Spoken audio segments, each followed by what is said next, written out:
ማህሌት ከብሩክ ቤት ካልወጣች እንግዲህ ያው የተመልካች ክብር የላችሁም ማለት ነው። እዛ ቤት የምትኖር ከሆነ አንዳንዴ ተመልካችን ማክበር ግድ ይላል። ለምንድን ነው የተቀመጠችው? እዛ ቤት ካልወጣች ያው ኦዲየንስ አክብሩ ለማለት ያህል ነው። ሰላም አለይኩም ወራህመቱላሂ ወበረካቱ። ሰላም ጤና ይስጥልኝ ውድና ተከበራችሁ የቻናል ቤተሰቦች እንዴት ናችሁ? ሰላም ናችሁ? በያላችሁበት ሰላማችሁ ይብዛ። እዚህ ቻናል አዲስ ሆናችሁ ሰብስክራይብ፣ ሼር፣ ላይክ እያደረጋችሁ አብራችሁን ቆዩ ማለት ነው። ያው እየጠፋን አንዳንዴ ብቅ ብቅ እንላለን።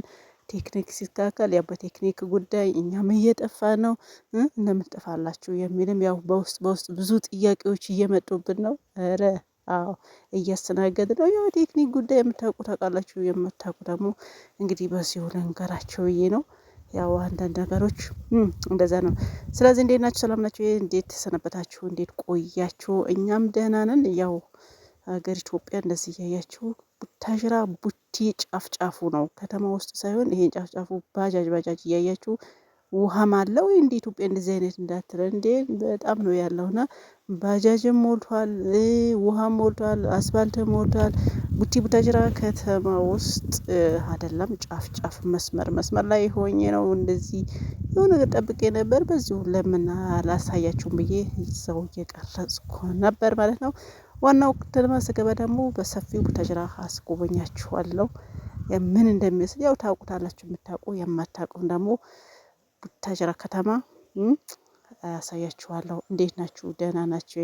እኛውን ባጃጅ ልታሳይን ነው ምናምን የምትሉ ማጠፉም ያው ባጃጅ ራሱ ማየት የናፈቀው ስንቷልና እውነት ለመናገር ሀገራችን ላይ ከመኪናው ይልቅ አሁን በአሁኑ ሰዓት ባጃጁ ነው የሚለውና የሚበልጠው። ሰውም ደግሞ ያው ትንሽ መንገድ ቢሆን እንደ መጀመሪያ ድሮ ያው በእግር ይጓዝ አልነበረም። ያ ነገር ቀርቷልና እነዚህ ኩርኩር ባጃጆች ነው ያሉት። ትንሽም መንገድ ቢሆን አሁን ሀገር ናፍቆኛል፣ ረጅም መንገድ መሄድ ፈልጋለሁ የምትሉ ከሀገር ውጭ ያላችሁ ሀገር ስትገቡ ደግሞ ያው እኔም እንደዛ ነበረ። ነገር ግን በቃ አይቻልም። በቃ ቶሎ ይደክማል ምናምን ነገር ሰው እንደው በቃ በእግር ስትሄዱ ሰው የሆነ ነገር ነው እንደሚላቸው ነው። እንዴት ደግሞ እንዴት ነው ነገሩ? እንደዛ ነው። በእግር ራሱ ናፍቃችሁ መጓዝ ስትፈልጉ እንዴት ነችና እንደዛ ነው ብሎ ሰው ፊታችሁ ነው ያችሁና ያው ለምን በአሁኑ ሰዓት ትንሽ መንገድ የሚጓዝ የለም። መጀመሪያ እኮ ብዙ መንገድ ይጓዝ ነበረ ሰው፣ መኪና ይኑር አይኑር የምር ይጓዝ ነበር። ግን አሁን በተለይ ነጋዴዎች አህያ እንትን ያሉ በተለይ ገጠር አካባቢዎች ያላቸው ታውቃላችሁ፣ ነጋዴ በቅርብ ርቀት ገባ የለም እንደዚህ አይነት በአህያ እንትን ተብሎ የሚሄድ ነበር። እንደዚህ አይነት ነገር ቀርቷል። አሁን ቅርቡም በቃ ትንሹ ቦታ በባጃጅ ነው።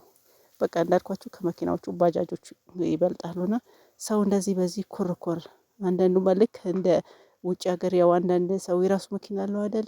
በተለይ ደግሞ ውጭ ያላችሁ ያው ታውቃላችሁ በየቤቱ መኪና የሌለበት ቤት የለም። እና ሀገር ውስጥም ያው ባጃጅ የሌለበት በጠቅሱ ከ110 አታገኙም። እና በአብዛኛው ባጃጅ ነው ከመኪናው ይልቅ። ለምን ፍጥነት ራሱ ከመኪናው እነሱ ይሻላሉ እና ቶሎም ይሞላሉ። አሁን መኪና አንድ ለሙላ ካለ እስከዛ ባጃጁ 10 ይሞላል ማለት ነው። መኪና ተራ ሲጠብቅ ባጃጁ ተራ ያው ደርሷችሁ ትሄዳላችሁ። መኪና እንጠብቃለሁ ካላችሁ እዛው ያሰባችሁበትን ቦታ ያቀዳችሁበትን ቦታ ሳትደርሱ ያው እዛው ትውላላችሁ ማለት ነው። ባጃጁ ያው ተገፋፍታችሁ አንድ ባጃጅ ስንት ቢይዝ ጥሩ ነው? 7 ሰው ነው የሚጭነው፣ 7 ማለት ነው። ወደድን ጠላም ከኋላ 4 ፊት ለፊት ከሹፌሩ ጋር 1 3 2 ያስቀምጣሉ። ግን በቃ በጣም ነው የሚያስጠላው። ስልክ እንደዚህ እየተገፋፋችሁ ኮንትራት ከሆነ እነሱም ደግሞ ያው ከማናንሳለን ብለው ያው ባጃጆቹም ውድ ናቸው። ድሮ መኪና ነበር የሆነ ቦታ ኮንትራት ምናምን 1 5 4 ከሆናችሁ ኮንትራት ነበረ። አሁን ግን ኮንትራት በሚያዝ ባጃጅ ነው። ባጃጁ ራሱ ውድ ነው ብታይ ማለት ነው። እንዴ ለመኪና ይሻላል ምናምን ይሻላል፣ ግን ውድ ነው። ግን ተጋፍታችሁ ነው ይሄ ትራንስፖርት ነገር ብቻ ያላሰባችሁ ነው የሚሆነውና ከቻላችሁ አንዳንድ መኪና ይዛችሁ ነው። ካልሆነ ደግሞ እኔም ያው ሳይዝ መኪና ሳሊዝ በመምጣቴ ትንሽ እንትን ብሎኛልና ያው ቢያንስ የሁለት ሶስት አንዳንድ መኪና ካልቻላችሁ ደግሞ ቢያንስ የራስ መንቀሳቀሻ ባጃጅ ያሰባችሁበት ቦታ ለመድረስ ባጃጁ ራሱ ዋዙ አይደለም፣ ሰልፍ አይደርሳችሁም ማለት ነው። ተሰልፎ በቃ አንዳንዴ ትደርሳላችሁ። ግን ምንም ቢሆን ከመኪና ይሻላል ሩቅ ካልሆነ በስተቀር ማለት ነው። ትንሹ መንገድ ልቆም በባጃጅ ኩርኩር እና እንደዛ ነው። ያው ይሄ ቡታጅራ ጫፍ አስፋልት ላይ ነው። ከተማ ውስጥ ደግሞ በደንብ አሳያችኋለሁ። ያው የምታውቁም አላችሁ የማታውቁም ካላችሁ የምታዩን ካላችሁ ደግማችሁ ማየት ትችላላችሁ እና በደንብ ለማሳየት እሞክራለሁ። እስከዛ ደግሞ ይሄንን እያያችሁ መጽናናት ማለት ነው። ይህን ይመስላል ማለት ነው ባጃጅ ተራዎች።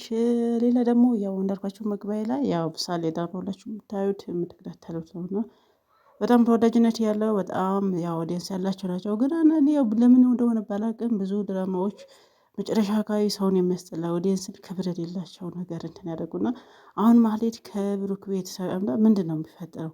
በጣም እንደው እሷ በእግዚአብሔር ካልወጣች ድራማው እስከማቆም ድረስ ነው እና እኔ በበኩሌ ማለት ነው። ስለዚህ ሰው ሲከተላቸው ሰው ደግሞ እንትን ሲላቸው አስተያየት የሚባል ነገር አለ። ያው አንድ ሰው ስህተቱን ሰው ነው ሲነግረውና ያው የራሱ ስህተት ሆኖ የማይታየው ብዙ ሰው አለ። አይደለም እናንተ በእንትን ትሰሩ ግን እኔ ሁሉም ነው የምለው ድራማ ይሁን ምን የሰውን አስተያየት ተቀብላችሁ ያን ብታስተናግዱት ያለ ሰው እናንተ ምንም ናችሁ ባዶ ናችሁና ለምን እንደሆነ ባላቅም ያው ይሄ ነገር መስተካከል ነው። ሰው ሲወዳችሁ ያው እወቁ ማለት ነው። ደግሞ እኛ ሰው ታውቃላችሁ ሲወዳችሁ እንደዛ ነው፣ ሲጠላችሁም እንደዛ ነው ማለት ነው። ስለዚህ በሁለቱም ነው ሰው እንዲጠላችሁ አድርጋ አንዴ ከጠላችሁ ጣላችሁ ነው። አንዴ ከወደዳችሁ እንደዛ ነው። ያው ሰው እንደወደዳችሁ ያው እንዲጠላችሁ የምታደርጉት እናንተ ናችሁ፣ እንዲወዳችሁ የምታደርጉት እናንተ ናችሁ። ስለዚህ በጥቅሉ ማንኛውም ስራ የሚሰራ ሰው ያው ከሰው ጋር ነውና በተለይ እንደዚህ በክሩ ሆናችሁ የምትሰሩ ያው ሰው የሚሰጠውን አስተያየት መቀበል አለባችሁ ማለት ነው። ስለዚህ ሰውን የወደደውን የጠላውን ይሄን አስተካክሉ ስትባሉ ስህተታችሁ ሲነገራችሁ ያው ማወቅ አለባችሁ። ከዛ ነገር ማስተካከል አለባችሁ። እዛ ደግሞ ብዙ ሰው ነው የሚሰጠውና ያ ነገር ማስተካከል አለባችሁ ብዬ አስባለሁኝ። እንድናያቸው እንድንከተላቸው ከፈለጋችሁ ይሄን ነገር ብትስተካከሉ ሞር የተሻለ ነው ብዬ አስባለሁ። በተረፈ ሰላማችሁ ይብዛ። እንግዲህ ያው በከፊሉም ቢሆን እንደዚህ ባጃጅ ባጃጅ መች ናፈቀን የሚልም አይጠፋም። እኔ ናፍቃችኋል ሳይሆን ያው ይናፍቃል። ደግሞ መጥያቸው እስከምትሄዱ ድረስ ይጨንቃቸዋል። እውነት ለመናገር እኔ ከመኪና የፈረስ ጋሪ ነው የሚሻለኝና በመኪና ከምጓዝ እንደው አይደለም ባጃጁ የፈረስ ጋሪ ቢሆን ደስ ይለኛል። ምክንያቱም ደስ ለኔ መኪና በጣም አይስማማኝም፣ አልወድምም። ለምን እንደሆነ አላውቅም። በተለይ ርቀት መንገድ ምናምን ሲሆን መኪና አይመቸኝም እና እንደው በእግሬ ብጓዝ ደስ ይለኛል፣ አማራጭ ከሌለ ማለት ነው። ያው ግድ ሆኖ እንዴት ነው በእግር የሚደረሰው ምናምን የሚለው ነገር ከሌለ ያው የምታውቁት መንገድ በሆነ እኔ በኩሌ በቃ መኪና በፍጹም አልወድም። አይሰማኝ የግዴ ነው የምሄደው የግዴ ማለት ነው። በቃ ባጃጅ ካለ ባጃጅ ከሌለ ደግሞ ያው በፈረስ በጋሪም ቢሆን ከእሱ ካልተገኘ ደግሞ ያው በባጃጅም ቢሆን ምርጫዬ እነሱ ናቸው ማለት ነው። የራሴ መኪናውን ልሸጠው ነው። ኧረ እባክሽ እንዳትዪ። አዎ ልሸጠው ነው ስለማልወድ ማለት ነው። ግን ወደው ነበር ቢኖር ምን ያደርጋል የለማ የለም።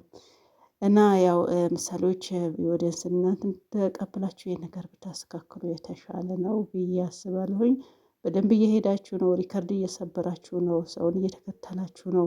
ሰውን እንደተከተላችሁ መጠን ያው ሰው ማስተያየት ብትቀበሉ አሪፍ ነው ብዬ አስባለሁኝ። እንደኔ ሳይሆን ያው እኔ ብቻውንም ብዙ ሰው አስተያየት እየሰጠ ነው።